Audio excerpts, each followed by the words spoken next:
Friends, आज हम लोग हिंदी में ग्रामर का आपका टॉपिक है समास। इसको समझेंगे। समास क्या है? आपके ग्रामर में उपसर्ग, प्रत्यय, सिलेबस में आपके समास, अलंकार, अर्थ की दृष्टि से वाक्य भेद, ये चीज़ें हैं। तो जिसमें से आपके उपसर्ग और प्रत्यय में आपको बता चुकी हूँ, वाक्य भेद भी हो चुके हैं आपके जो आपने पढ़े, और ये समास हैं। और इसके बाद आपको अलंकार बताए जाएंगे। ठीक है, सिलेबस आपका ऐसे चलता जाएगा धीरे धीरे। तो इसको आप समझ लें कि समास क्या होते हैं। समास का मतलब होता है संक्षिप्तीकरण, मीन्स किसी चीज़ को छोटा बनाना।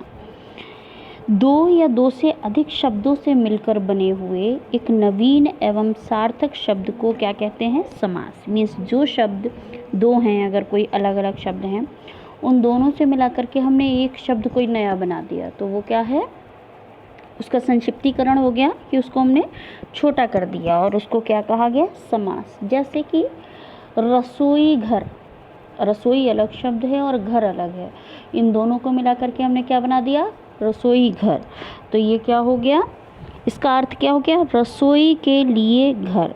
और इसका समास विग्रह ये हुआ रसोई के लिए घर, और इसका संक्षिप्तीकरण क्या हुआ? रसोई घर।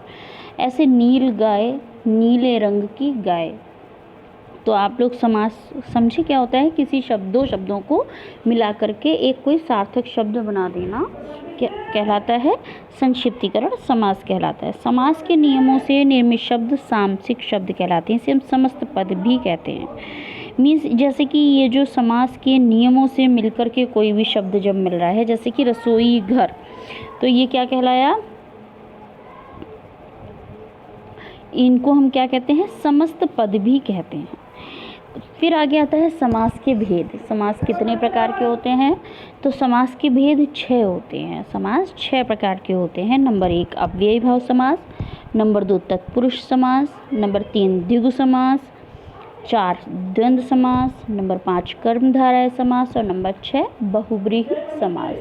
ये हमारे 6 हैं, 6 प्रकार के समास होते हैं। ठीक है, तो सबसे पहले हमारा कौन सा आता है? अव्ययी भाव समास। हम अव्ययी भाव समास को पढ़ेंगे। अव्ययी भाव समास क्या होता है? इस समास में पहला पद जो होता है वो प्रधान होता है, और पूरा पद अव्यय होता है। मीन्स पहला पद जो होगा वो उपसर्ग लगेगा। इसकी पहली पहचान क्या होती है? इसमें पहला शब्द उपसर्ग होता है, और पहले पद ही प्रधान होता है, उसी पर पूरा शब्द जो है वो निर्भर करता है। इसकी सबसे बड़ी पहचान कि इसमें उपसर्ग होता है। जैसे कि आ जन्म, आ उपसर्ग है और जन्म में लगा है, तो जन्म भर, पूरे जन्म, जन्म पर्यंत, इसका मतलब क्या हुआ? पूरे जन्म, जन्म भर, आ जन्म। जैसे कि हम ले आजीवन, तो जीवन भर।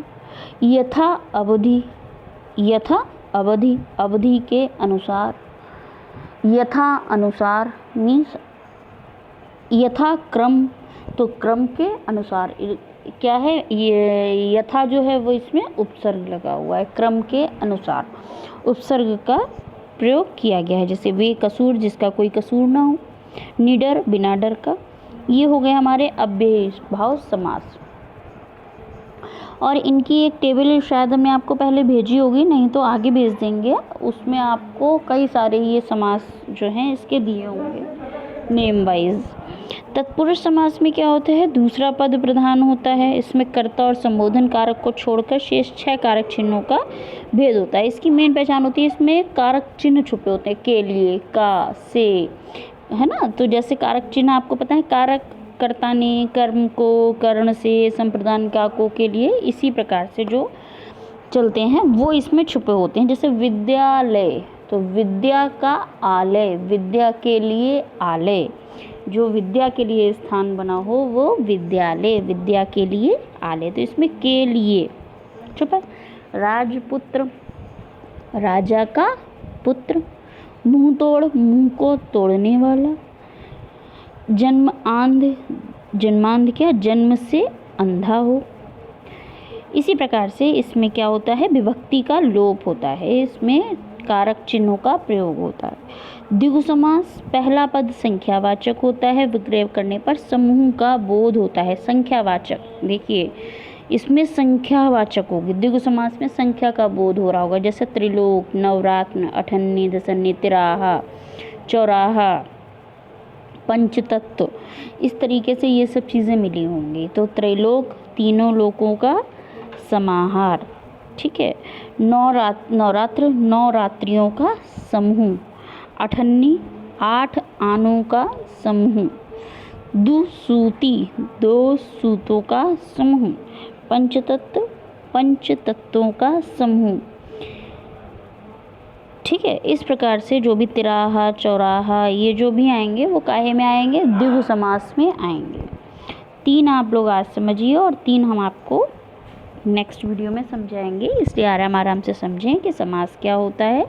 सबसे पहले कि जिसमें 2 शब्दों को मिलाकर के एक नवीन सार्थक शब्द बनाया जाए वो समास, और इस समास के नियमों से निर्मित शब्द सामसिक शब्द कहलाते हैं। समस्त पद, समास के 6 भेद होते हैं, अव्ययीभाव, तत्पुरुष, द्विगु, द्वंद्व, कर्मधारय और बहुव्रीहि। अव्ययीभाव में उपसर्ग का लोप होता है, उपसर्ग होता है, उपसर्ग का प्रयोग होता है। तत्पुरुष समास में विभक्ति का लोप होता है, कारक चिन्हों का प्रयोग होता है।